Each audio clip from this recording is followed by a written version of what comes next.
Hello and welcome back again to REY DAU Gaming and more Monster Hunter Wilds beta. Today though I'm back for another fun one, a pile of things you might not have known about the Windward Plains, Wilds and this beta in general. And we've got lots to look at today, so let's just begin.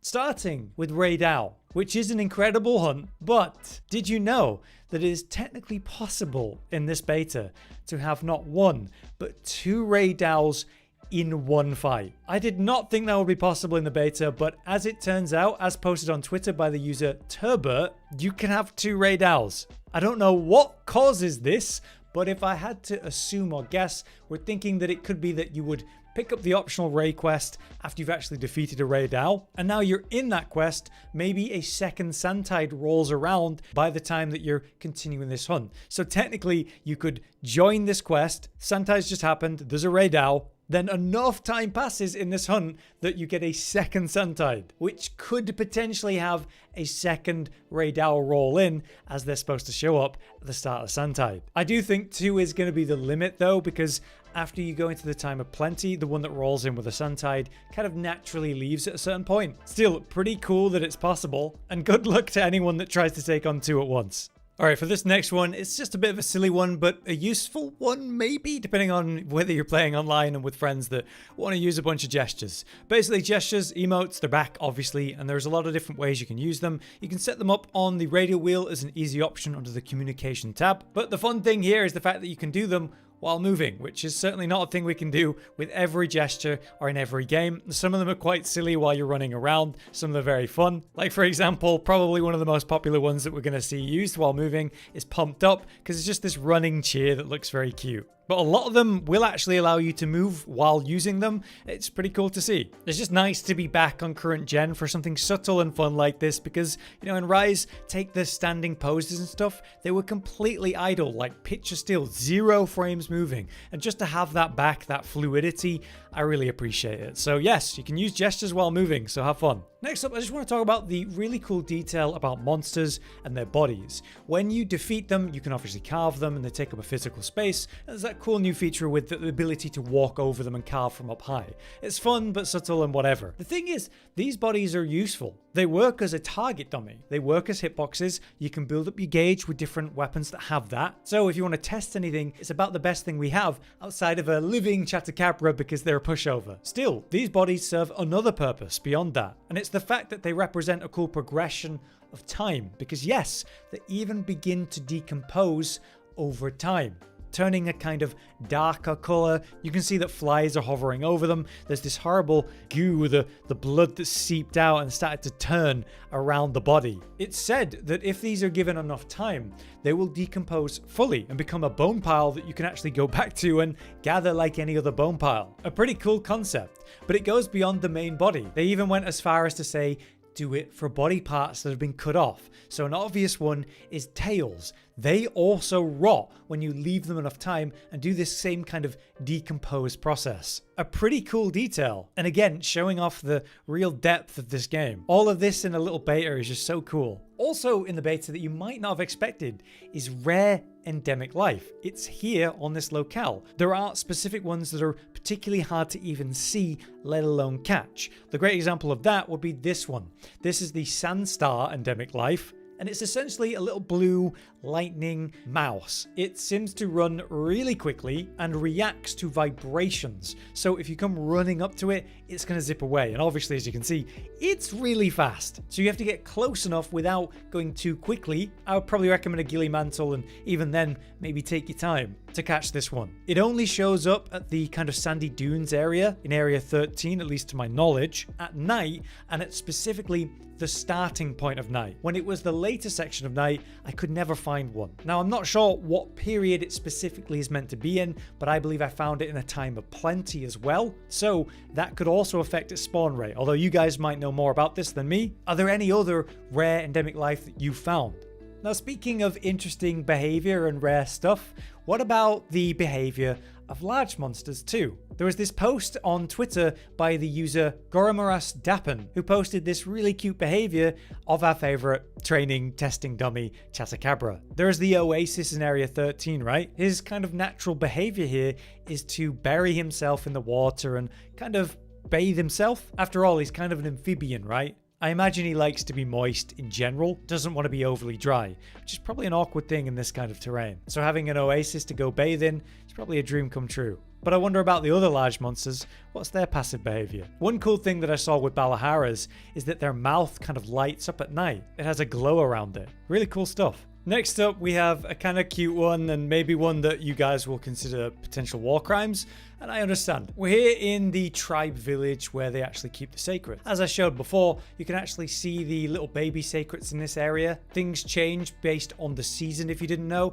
So right now we're in the time of plenty, but it is night, so the adult Seikrets are all sleeping, but out in the hay bales. In other periods like fallow and especially say inclemency, the storm, they'd be in the cave there where you can't actually go. So this gives us a look at some of the sleeping baby Seikrets, which is very cute indeed. There's all kinds of specific behavioral changes that happens with everything from endemic life, small monsters, and the big monsters as well. So as the period and time changes, we start to see that behavioral change. So we're starting to see the start of morning in the same period of plenty. So some of the Seikrets are starting to wake up. But did you know, beyond all of that, that you can actually walk into the little baby Seikrets and knock them over?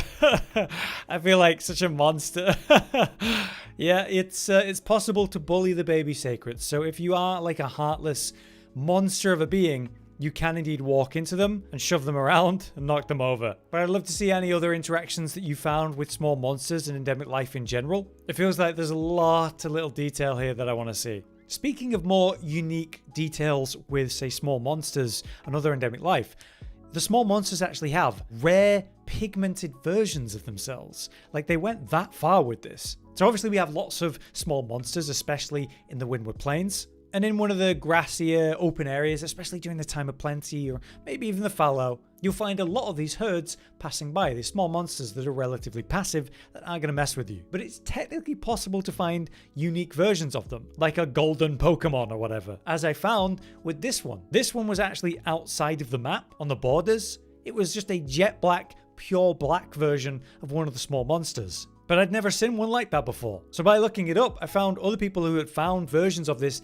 within the map bounds. It's not like that unique one outside of the map bounds. So it seems possible that these small monsters are mostly this category, like tan or whatever color, but it's possible to have a unique one within that herd, which is, yeah, just really subtle cool stuff. Speaking of cool and subtle stuff, if you go to the base camp, the other main lead hunter has her own palico, and that palico is a lot cooler than ours. You can find it in the camp. They're practicing sword chops, likely to train their back muscles and ultimately make them a better fighter and stay trained. It reminds me of many scenes in Berserk with Guts and his greatsword doing the exact same pose and motion. Pretty cute stuff, but did you know that our palico will also try to imitate the cooler one? If you go near it while it's training, your palico will sometimes run up, position itself just adjacent, and start to try to copy. But you know, they're just using whatever they have, and they have no idea why they're doing it. So very quickly, they lose cool and start spinning around and going mad. I wish we could decide our palico personalities, man. But at least there are some cool ones out there, as it turns out. Next up, just a quick detail to do with, personally, a mechanic that I really don't like or enjoy, but it's fair enough in terms of immersion. So you might prefer to keep this on. It's the Seikret Auto Explore, and this is under the first page or first tab of options. On the third page, you have it. And it adjusts whether your Seikret automatically enters an auto explore mode when no waypoint has been set. So let's turn that on and get rid of any waypoints. So here, what's just happened is I've not got a waypoint. I was moving in just like a direction slowly, and it's just decided what we're going to do without me choosing to do anything at all. As it turns out, it's taking me into this cave area with no particular goal in mind. Let's see where it takes me and what happens when I get to this apparent destination. It's taken me right up into the entrance of this cave system, right to these thunderbugs.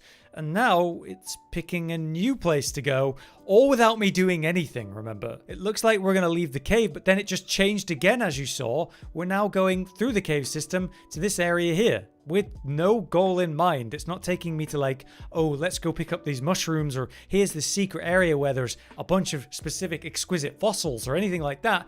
It seems to just be kind of pure random, like the monsters deciding at random which direction to go. And so that's why I wanted to highlight to you guys that the Seikret Auto Explore is probably causing this weird experience you're probably having without knowing why. So turn it off. I think it's just not a great feature. Next up, a quick talk about the portable camps, tents that you can place around. You have a limited number, and obviously we start out with 2 pre-placed. The pre-placed ones are in good spots, nice and far away from anything that we have currently. And you can get by in this beta with just that. But be aware in the other locales it might not be the case, and you won't have those pre-placed portable ones in the full release anyway. So it is worth truly exploring this beta, as I've talked about recently, because you can find butterflies, and these represent places you could place your limited number of portable tents. The thing is, when you go to place it, it'll let you know the danger level. For example, if you try to place the one at the oasis itself, it'll tell you that this location is really dangerous.